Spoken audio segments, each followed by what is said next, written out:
Revit 2027 has a feature that could seriously change how people interact with BIM. And no, I'm not talking about just another chatbot. One of the biggest wow features in Revit 2027 is the new Autodesk Assistant. Autodesk described it as an AI-powered, context-aware assistant built directly into Revit, capable of helping with product guidance, model queries, and even task automation. That is the important part. According to Autodesk's own documentation, it can do things like find model information, create floor plans, tag rooms, create sheets, rename them, and even export to PDF from natural language prompts. And that is where things get interesting. Because once AI moves from answering to actually doing, the conversation changes completely. Autodesk says the assistant in Revit now supports MCP, or Model Context Protocol, and that this gives it more reliable and faster answers. It currently supports 6 groups of tools, including model query, export, sheet management and documentation, room management, schedules and data management, and element operations and manipulation. So in theory, this is not just an AI help panel. This is Autodesk's first real step toward an agentic AI workflow inside Revit itself. Autodesk even calls it an agentic design and make partner. But here is the real question. How good is it actually? Can this built-in Autodesk AI really help with serious Revit workflows? Can it save time? Can it follow multi-step instructions? And most importantly, can it compete with more established AI workflows that many power users already know, like the Nonica AI connector? So in this video, we are going to push Autodesk Assistant to the limit. We'll test whether the new built-in AI inside Revit 2027 is genuinely useful, or whether dedicated external solutions like Nonica still have the upper hand when it comes to flexibility, control, and real production work. When you open Revit 2027, one of the first things you notice is that Autodesk Assistant is sitting right here on the right-hand side. So it is not hidden away somewhere in a menu. Autodesk clearly wants this AI feature to be part of the normal Revit workflow from the start. Now, if you accidentally close it, do not worry. You can bring it back by clicking this small icon up here in the top right corner of Revit. Once you open Autodesk Assistant, you can see it already gives you a few starter prompts to try. And for this test, I want to begin with the most obvious question. What can you do for me? So let's see how it responds. Now the answer is very revealing. Autodesk Assistant says it can query model elements, analyze categories and parameters, create views, manage view templates, export views, create and edit schedules, manage sheets, place views and schedules, modify elements, batch edit parameters, tag content, work with rooms, adjust levels, and also answer questions about Revit workflows and troubleshooting. So right away, this tells us something important. This is not just an AI assistant for help and support. It is an AI tool that claims it can actually get things done inside Revit. And that is exactly why this feature is so interesting. So after reading the documentation, I noticed something very interesting. Autodesk says this new assistant uses MCP, which stands for Model Context Protocol. In the Revit 2027 help page, Autodesk specifically says the assistant added support for MCP architecture and that this change gives users more reliable and faster answers.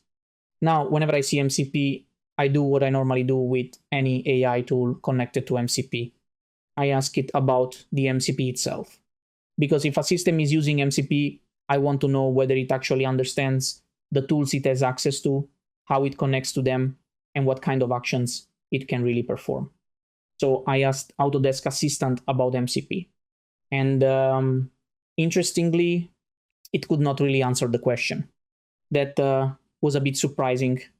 What about you? Do you actually know what MCP is and how it works with Revit? If not, here's a brief explanation. Feel free to skip this part if you know it already. Everyone is talking about MCP for BIM lately. But what exactly is MCP? MPC stands for Model Context Protocol. The Model Context Protocol was introduced by Anthropic in 2020, the company behind the cloud AI models. Their goal was to create a standard method for connecting AI systems to external tools and services. Since it is an open protocol, developers and companies can build their own MCP servers that connect AI agents to different platforms. This means the BIM world is also becoming part of the MCP ecosystem. MCP standardization is like the USB revolution, making it dramatically easier to connect tools and systems, just as USB simplified plugging in printers, cameras, and microphones compared to the fragmented and complex setups of the past. Developers are creating MCP servers that enable AI agents to interact with BIM software, model data, and project information. Let's explain MCP with a simple example. Imagine you have an AI agent. This AI agent can draw images, write music, and tell stories. But to do this task, you need different tools. A drawing tool for images, a microphone or audio tool for music, and documents for storytelling. Now here is the problem. The AI agent does not automatically know which tool to use, so developers usually create small connections like custom APIs. If the task is drawing, use the drawing tool. If the task is music, use the audio tool. If the task is storytelling, access the documents. This works well when there are only a few tools. But what happens to when the system grows? Maybe the drawing tool gets upgraded, maybe a new tool is added, maybe the AI agent now needs to connect to dozens of different systems. Suddenly, managing all these custom connections becomes complex. This is where MCP comes in. Think of MCP as a universal interface for AI agents. Instead of building a custom API for every tool or data source, MCP provides a standard way for AI models to access tools, services, and information. The agent can discover the available tools, understand how to use them, and retrieve the information it needs. If a tool changes or a new one is added, MCP helps keep everything connected in a consistent way. In simple terms, traditional APIs connect software to software. MCP connects AI agents to the tools and data they need. Now that we understand the idea, let us see how this applies to BIM. Let us assume you ask an AI agent to create a wall in Revit using an MCP. First, the agent explores the MCP and understands what tools are available. It identifies the right one. In this case, something like create element. Now, here's a key point. The tool defines what inputs are required, but it does not provide the values. So next, the agent prepares the input. Based on the requirements of the create element tool, it figures out what Revit needs, such as wall type, level, height, and start and end points. It may get this from context or by asking the user. Then it sends the request through the MCP to Revit. If everything works, Revit creates the wall and sends back a confirmation. The agent checks the result to make sure the wall was created correctly. If the first attempt fails, the agent reads the error, understands the problem, and adapts. Maybe the wall type doesn't exist, it finds a valid one. Maybe a parameter is missing, it fills it in. Maybe Revit rejects the input, it adjusts, and tries again. So this is not a one-shot command, it's a loop. Understand the tools, prepare the inputs, send the request, check the result, fix errors, repeat, and that's what makes an AI agent powerful. It keeps going until the wall is successfully created in Revit. And if you're a true nerd, adrenaline and excitement will hit harder than a GPU during a benchmark test. If you're enjoying this video, please support the channel by liking, sharing, and subscribing. It really helps us create more free content for you. On the good side, the AI clearly seems aware of the tools in its arsenal. It knows, at least to some extent, what it can do inside Revit. But on the other side, the real brain behind it remains a mystery. There is no clear information in the documentation about which LLM is powering it, and even when asked directly, the assistant does not provide a clear answer. I decided to try a very practical task. So I asked Autodesk Assistant, can you visualize only the doors in the 3D view? And the response was actually quite promising. The assistant first explained that it needed to query the model to find all the door elements before helping isolate them in the view. Then it executed the model query. A few seconds later, it came back and said it had found 149 doors in the project. After that, it used another action to select all 149 doors for me. But then came the limitation. To actually isolate those doors in the 3D view, I asked if it could do the extra steps as well. And the answer was no. The assistant explained that it does not have a tool available to directly isolate elements in the view or control visibility settings. So that last part still has to be done manually in the Revit interface. So this interaction is actually a very good example of where Autodesk Assistant stands right now. Next, I tried something a bit more advanced. I asked Autodesk Assistant if it could export all the door information into an Excel file. And to be fair, this part actually worked quite well. The assistant checked which door fields were available, created a door schedule, and successfully exported it as a CSV file, ready to be opened in Excel. It even gave me a fairly detailed export, including things like door mark, level, family and type, width and height, fire rating, room information, head height, frame material, finish, comments, and more. So at first, this looked like a very solid result. But then I noticed a problem.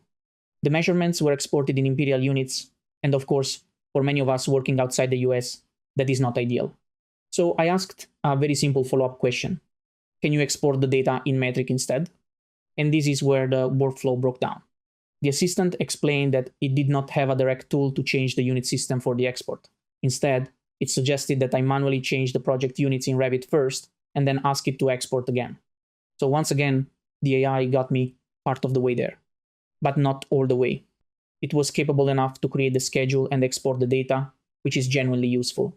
But it was not capable enough to handle a very practical follow-up request that many real users would expect. And that to me is the story of Autodesk Assistant right now. Impressive in parts, helpful in places, but still limited when the workflow needs one more smart step. For the final test, I tried something much more architectural. I asked Autodesk Assistant to generate 2-section elevations cutting through the stairs, showing the full building. And this time, I have to say, it did a very good job. The assistant first queried the model to find the stairs, then checked the overall building extents, and based on that information, it created 2 new section views, one north-south and one east-west, both cutting through the stairs and showing the full height of the building. That part was genuinely impressive. Then I asked it to open each of those views, and again, it worked nicely. The assistant was able to bring up the sections one after the other, making it easy to inspect the results directly inside Revit. After that, I pushed it one step further and asked if it could export both sections to a PDF. Again, the answer was yes. It started the export, gave me the file path, and said the PDF was being generated in the background. At first, I could not actually find the file, so for a moment, I thought the export might have failed. But after a bit of checking, I was able to locate the PDF, and the final result was actually very good. So this final task was one of the strongest examples of what Autodesk Assistant can already do well. It was able to understand the design intent, create useful section views, open them for review, and export them into a clean PDF output. So my final assessment is this: Autodesk Assistant in Revit 2027 is definitely a good step forward. It shows where Autodesk wants to go with AI inside BIM, and in some tasks it is already genuinely useful. But the overall quality is not there yet for a truly premium MCP experience. If that is what you are looking for, I would strongly recommend the Nonica AI connector instead. And if you want a discount for it, check the promo code in the comment section of this video. If you want to learn more about MCP for Revit, have a look at my latest videos on this topic, where I show what you can achieve with AI in Revit. Thanks for watching, and I'll see you in the next one.